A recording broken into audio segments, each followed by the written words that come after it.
거친 파도 날 향해 와도 주와 함께 날아오르리. 폭풍 가운데 나의 영혼 잠잠하게 주를 보리라. 예수께서 즉시 제자들을 재촉하사 자기가 무리를 보내는 동안에 배를 타고 앞서 건너편으로 가게 하시고 무리를 보내신 후에 기도하러 따로 산에 올라가시다 저물매 거기 혼자 계시더라. 배가 이미 육지에서 술이나 떠나서 바람이 거슬림으로 물결을 인하여 고난을 당하더라. 밤사경에 예수께서 바다 위로 걸어서 제자들에게 오시니 제자들이 그 바다 위로 걸어오심을 보고 놀라 유령이라 하며 무서워하여 소리 지르거늘 예수께서 즉시 일러 가라사대 안심하라 나는 두려워하라. 베드로가 대답하여 가로되 주여 만일 주시어든 나를 명하사 물리로 오라 하소서 한데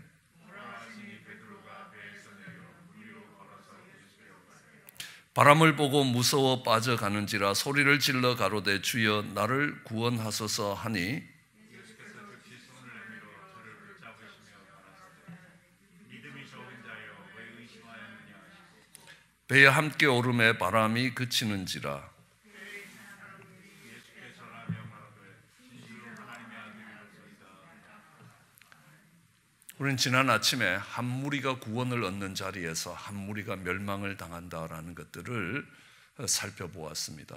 홍해를 건너갈 때도 이스라엘 백성들이 믿음으로 홍해를 건넜다면 따라오는 애국 군대는 시험하며 이 요단을 이 홍해를 건너다가 그들은 그곳이 멸망을 당하는 자리가 되었다는 것들을 알 수 있습니다.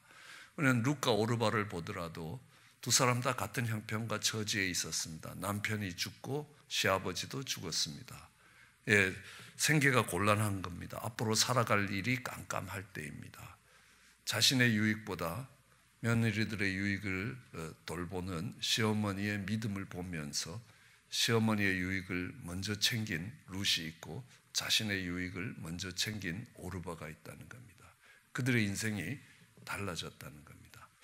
그 어렵고 힘든 상황이 그의 인생을 존귀하게 만들 수 있고 그의 인생을 무너뜨릴 수 있다는 것입니다. 노아가 홍수가 끝난 후에 술을 먹고 벌거벗어 있을 때에 그 부모의 허물이 보일 때 그 허물을 덮은 자녀들이 있고 그 허물을 들춘 자녀들이 있다는 겁니다. 그들의 인생뿐만 아니라 그들의 후손들의 삶까지도 거기에 연결되어 있다는 것들을 알 수 있습니다. 우리는 약속의 땅을 정탐한 12명의 정탐꾼도 잘 알고 있습니다. 같은 실수와 같은 죄 가운데 놓였던 베드로와 가롯 유다도 알고 있습니다. 사울 왕과 다윗 왕도 그들은 같은 처지에 비슷한 형편에 놓여 있었습니다. 그러나 한 사람이 구원을 얻는 자리에서 한 사람이 멸망당합니다. 우리는 풍랑을 만날 수 있습니다. 풍랑 속에 빠져들어가는 사람이 있는가 하면 풍랑 위를 걸어가는 사람이 있습니다. 우리는 코로나라는 풍랑이 다가올 때도 그 풍랑에 빠지는 것이 아니라 그 풍랑 위를 걸어가는 자가 되어야 될 것이라. 그런데 그 풍랑 위를 걸어가는 자는 어떻게 그 풍랑 위를 걸어갈 수 있겠느냐라는 것들에 대해서 하나씩 살펴보려고 합니다. 이 풍랑이 왔습니다. 우선 곤란한 겁니다. 오늘 본문에 보더라도 그 사람들이 힘들었습니다. 이제 이 풍랑이 밀려오니까 배가 잘 생각대로 가야 될 방향으로 가지 않습니다. 그렇게 되니까 그들이 곤란을 당했다라고 오늘 본문 24절에 이야기합니다. 곤란한 겁니다. 바람이 안 불면 인생이 편히 갈 텐데 왜 이런 어려움이 있어서 정말 힘들게 가야 되느냐라는 겁니다. 그 다음에 이 풍랑이 언제 이 배를 집어삼켜서 이 자리가 죽음의 자리가 될지 모른다는 두려움도 그들 속에 있었습니다. 그런데 이 어려움과 두려움보다 더 먼저 찾아온 게 뭐냐 하면 왜 풍랑을 만나야 되느냐는 겁니다. 그들이 잘못 간 것 아니라는 겁니다. 잘못된 길을 들어선 것 아니었습니다. 오늘 22절 우리 본문이 시작되는 곳에 보면요, 예수께서 즉시 제자들을 재촉하사 자기가 무리를 보내는 동안 배를 타고 앞서 건너편으로 가게 하셨다.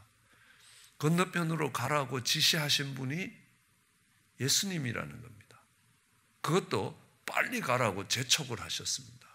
그래서 제자들이 배를 타고 예수님이 지시한 곳을 가면 순풍에 돛단 듯이 이렇게 가야 되는데 이게 엄청난 풍랑을 만났습니다. 그런데 돌아가려고 하니까요, 너무 멀리 왔습니다. 예, 정말 술이나 떨어진 곳에 와 있습니다. 떠나온 곳으로 돌아갈 수도 없고 목표를 향해 나가기도 어렵고 이 진퇴양난의 자리에 놓이게 되는 겁니다. 아니, 왜 하느님이 이런 자리에 우리를 두고 계시냐는 겁니다. 왜 이런 자리에 두고 계시느냐? 분명히 주의 말씀을 듣고 따라왔는데 왜 이런 어려움을, 정말 죽음이 코앞에 밀려와서 죽음의 공포를 느껴야 되는 이런 자리에까지 우리를 이끌고 오셨냐는 겁니다. 그랬을 때 우리가 보일 수 있는 반응은 두 가지라는 겁니다. 야, 여기서 죽었다. 이 두려움이 찾아올 수 있습니다. 그런데 사실 이 두려움은요, 하나님이 우리를 지키지 않으실 것이다, 우리를 지키지 못하실 것이다 라는 생각이 들어올 때 두려움입니다. 그렇지 않습니까? 언젠가 어느 젊은 부부가 배를 타고 여행을 하고 있었습니다. 근데 갑자기 예상치 않는 폭풍을 만났습니다. 그 배가 파도에 요동치기 시작했습니다. 그래서 부인이 놀랐습니다. 얼굴이 흑빛으로 바뀌어서 몸을 떨며 안절부절합니다. 그러니까 남편을 봤더니만 남편은 배전에 서서 멀리 기러기를 보고 아주 노래를 부르고 있는 겁니다. 그래서 가서 물었습니다. 아니, 이 위험한 풍랑이 오는데 왜 그래 자신만만하냐고, 무섭지 않으세요? 그랬더니만 이 남편이 갑자기 갖고 있던 칼을 탁 꺼내갖고 목에다 탁 대면서 무섭지 않냐고. 아니, 내가 왜 무섭냐고. 그러니까 이 칼이 싹 빼면 당신 죽을 텐데. 근데 그렇지만 이 칼이 사랑하는 당신 손에 잡혀 있는데 내가 두려워할 게 뭐 있냐고. 그랬더니만 그때 남편이 이야기합니다. 내가 풍랑을 두려워하지 않는 이유도 거기에 있다. 왜냐하면 이 풍랑이 하나님 손에 잡혀 있다는 겁니다.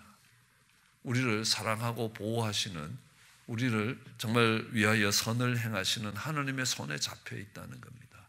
그런데 내가 왜 두려워할 것이냐라는 겁니다. 이 칼이 강도의 손에 잡혀 있었으면 당신은 무서울 거다라는 겁니다. 죽을지도 모른다는 두려움이 찾아올 거다. 그렇지만 남편이 칼을 들고 대면 여기 뭐 자를 게 있나? 이렇게 생각을 하게 될 거라는 겁니다. 그게 누구 손에 들려 있느냐? 이 풍랑이 하느님 손에 있다는 겁니다. 그런데 우리는 이 풍랑을 보면서 정말 두려워하지 않는 정도가 아니라는 겁니다. 이 풍랑을 보면서 다른 생각을 해야 된다는 겁니다. 이사야서 55장 8절로 9절에는 이런 말씀이 있습니다.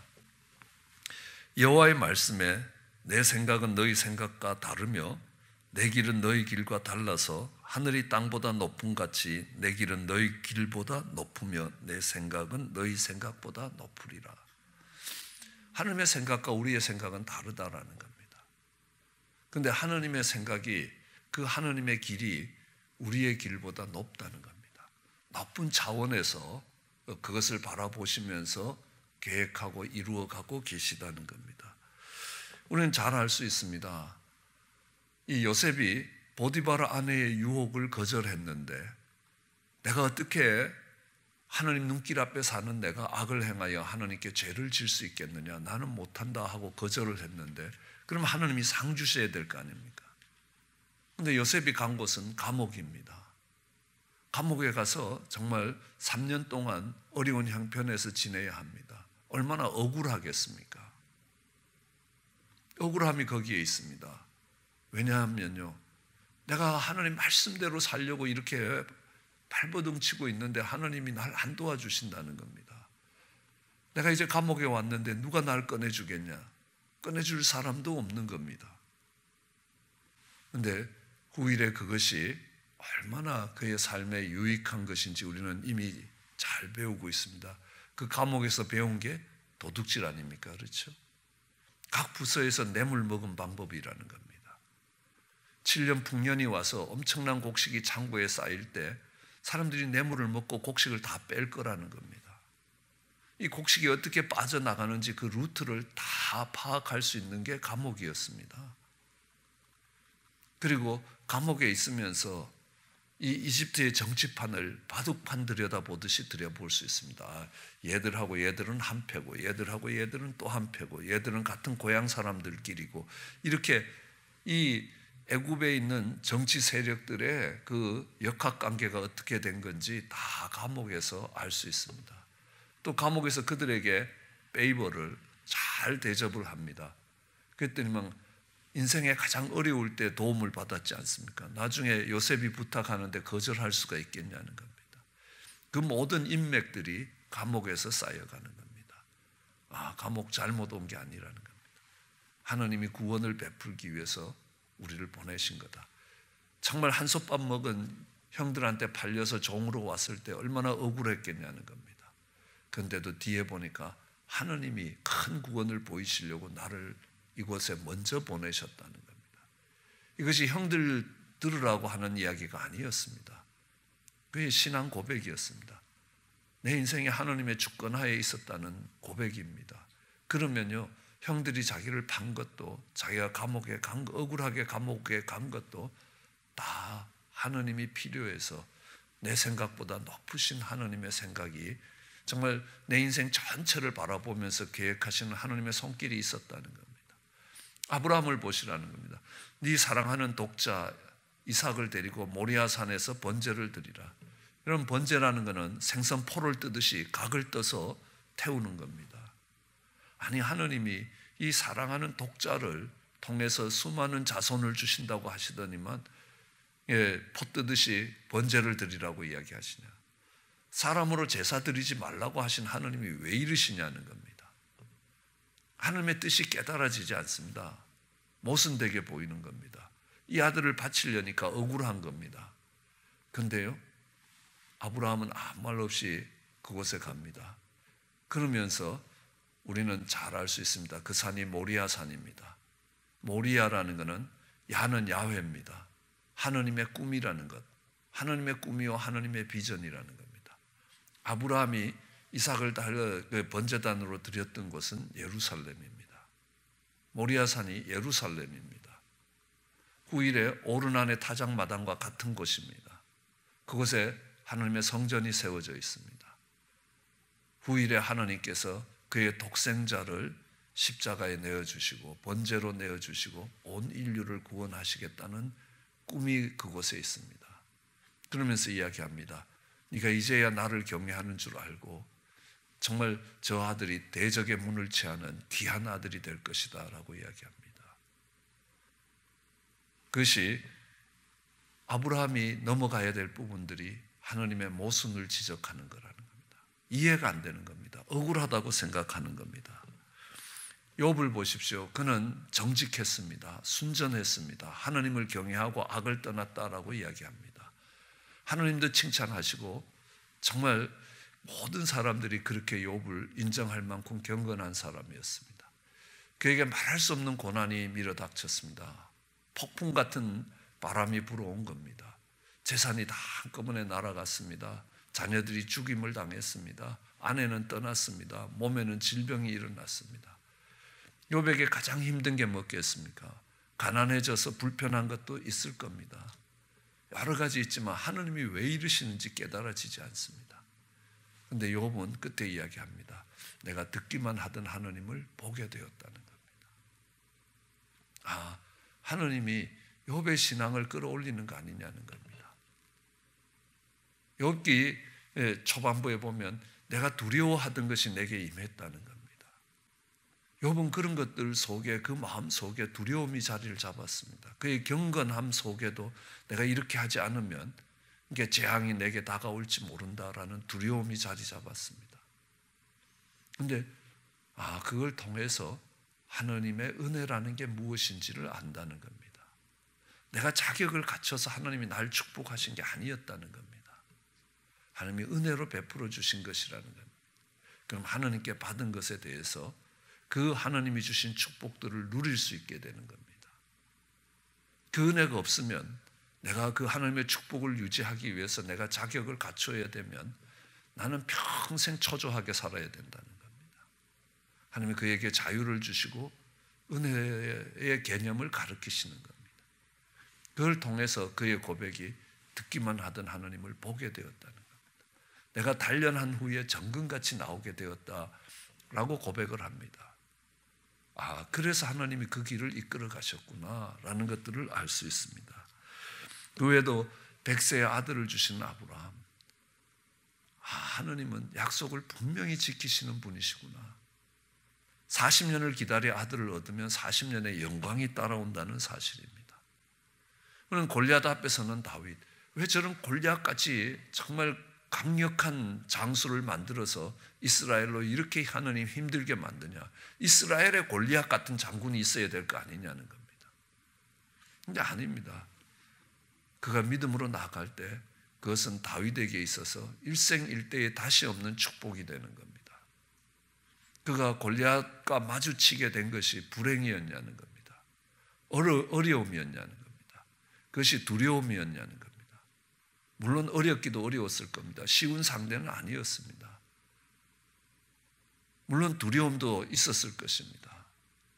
그러나 그것은 하나님이 계획하시는 높은 계획이 있었다는 겁니다. 그걸 통해서 믿음으로 살아가는 다윗의 리더십을 세워주시고 다윗이 장차 이스라엘의 왕으로 세워질 수 있는 계기를 만드신 것이라는 겁니다. 그게 억울하게 힘들게 아니면 정말 무서워하면서 그 자리에 서는 게 아니었습니다. 하나님의 생각은 우리 생각보다 높았다는 겁니다. 오늘 내가 이해하지 못하는 일들이 일어났을 때에 하나님은 왜 이런 일들을 만드시냐는 겁니다. 우리는 그걸 원망이라고 합니다. 때로는 불평이라고 합니다. 때로는 아니면 그 일 앞에서 두려워합니다. 왜요? 하나님이 안 지키실 것이니까. 하나님이 지키실 것이라는 그 확신이 없기 때문에 그렇습니다. 그러나 이것이 하나님의 손에 있다는 겁니다.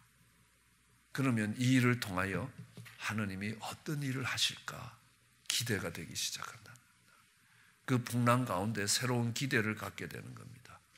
이 일을 통하여 하나님의 하나님 되심이 보일 것이라는 겁니다. 이 일이 하나님이 능력이 없어서 일어나는 게 아니라는 겁니다. 하나님이 우리를 벌 주시기 위해서 벌 주는 것만도 아니라는 겁니다. 이 가운데 하나님의 선하신 뜻이 있을 것이라는 겁니다. 그렇게 되면 우리도 욥처럼 듣기만 하던 하나님을 보게 되었다라고 고백할 수 있게 될 것입니다. 이 고난의 과정을 들어가면서 정금같이 나오게 되었다라고 고백할 수 있게 됩니다. 풍랑을 바라보면서 풍랑을 바라보는 눈이 달라져야 된다는 겁니다. 우리는 이걸 관점의 전환이라고 이야기합니다. 하나님의 눈으로 바라보시면 이 일을 통하여 하나님이 어떤 일을 이루실 것인가, 그러면 모든 생각이 달라지게 된다는 겁니다. 풍랑에 대해서 하나님의 기대를 갖고 있습니다. 우리는 잘 알고 있습니다. 레나 마리아라고 두 팔이 없고 한쪽 다리가 짧은, 제대로 된 거라고는 한 다리밖에 없는 그 레나 마리아가 얼마나 아름다운 일들을 많이 하는지 모릅니다. 제가 할렐루야 그럼 별로 은혜 받는 사람이 없습니다. 그러나 레나 마리아가 단상에 올라오면서 할렐루야 그러니까 다들 은혜를 받더라고요. 그리고 이야기합니다. 목사님 피아노 칠 줄 아세요? 그래요. 몰라요. 그러니까요. 저는 이 한쪽 다리로라도 피아노를 친다는 겁니다. 피아노를 칠 줄 아는 사람이 장애입니까? 모르는 사람이 장애입니까? 그래요. 모르는 사람이 물론 장애지요. 네, 그 다음에 묻습니다. 뜨개질 할 줄 아냐고. 모른다고. 그러니까 그것도 당신 장애라는 겁니다. 당신 웹사이트 만들 줄 아냐고. 내가 컴퓨터 전공했는데 내가 요즘은 웹사이트 못 만든다 그랬더니만 자기는 자기 웹사이트 자기가 만들었다는 겁니다. 그러니까 내가 장애가 한계가 있는 게 하나님 왜 나를 이런 모습으로 태어나게 하셨나이까 라는 게 아니라는 겁니다. 이 연약함을 가지고 하나님이 어떤 놀라운 일들을 이루어 갈 것인가. 내 삶에 정말 숨쉬는 순간마다 나는 내 앞에 어려운 일을 본다는 겁니다. 오늘 공연을 마치고 옷 하나 갈아입는데도 1시간이 넘어 걸린다는 겁니다. 그렇지만 이 내 연약함과 내 부족함을 통해서 하나님이 어떤 일을 하고 있는가, 얼마나 놀라운 일을 앞으로 더 계획하고 계시는가 라는 것들을 기대할 수 있는 사람이 되는 겁니다. 왜요? 믿음이 있고 그 믿음의 눈으로 보기 때문에, 오늘 그 현실을 믿음의 눈으로 보기 때문에 그렇습니다. 우리는 송명희 자매도 기억합니다. 헬런 켈러도 기억합니다. 그들의 연약함이 원망과 불평으로 가지 않았습니다. 왜냐하면요, 오히려 하나님을 찬양하는, 하나님이 하실 일들을 기대하는 것이 되었습니다. 우리는 풍랑을 맞이하면서 하나님이 눈을 열어주시면 이 풍랑이 다르게 보이는 겁니다. 바디메오의 눈을 열어주시면 그가 앞을 볼 수 없었던 소경이라는 것은 하나님의 능력을 만날 수 있는 기회가 됐습니다. 하나님이 그 바디메오의 눈을 열어주시면 하나님이 부르시는 것이 부담이 아니라 특권이라는 겁니다. 그 눈이 열리고 믿음의 눈이 열려서 믿음으로 오늘의 현실을 바라볼 때 우리는 그것이 어려움이 아니라, 그것이 두려움이 아니라 그것이 기대가 된다는 겁니다. 이 일을 통하여 하나님이 어떤 일들을 이루어 가실 건가, 그 기대를 하는 자가 무리를 걸을 수 있다는 겁니다. 그 풍랑을 밟고 설 수 있다는 겁니다. 오히려 두려워하고 원망하는 자는 그 속에 빠질 수밖에 없다는 것들을 배울 수 있습니다. 오늘 우리가 처해져 있는 삶에서 만나는 어려움들이 하나님에 대한 기대가 되기를 주의 이름으로 축원합니다. 기도하시겠습니다. 사랑과 은혜가 많으신 하나님 아버지, 귀하고 복된 아침 주시고 저희들 주님 앞에 나오게 하신 것 감사합니다. 하나님, 어려운 시간들을 지나갑니다. 그러나 하나님을 향한 기대를 갖게 하여 주시옵소서. 이 일들을 통하여 하나님이 이루실 일이 있음을 고백하게 하옵시고, 또 이 일을 통하여 정금 같은 믿음으로 나오게 하옵시며, 이 일을 통하여 죄악들을 도려내며 하는 거룩한 백성으로 하나님, 듣기만 하던 하나님을 보게 되는 간접적 체험이 직접적 체험으로 바뀌는 귀한 역사가 일어나게 은혜 입혀 주시옵기 간절히 소원합니다. 감사합니다. 예수님 이름으로 기도드렸습니다. 거친 파도를 향해 와도 주와 함께 날아오르리. 폭풍 가운데 나의 영혼 잠잠한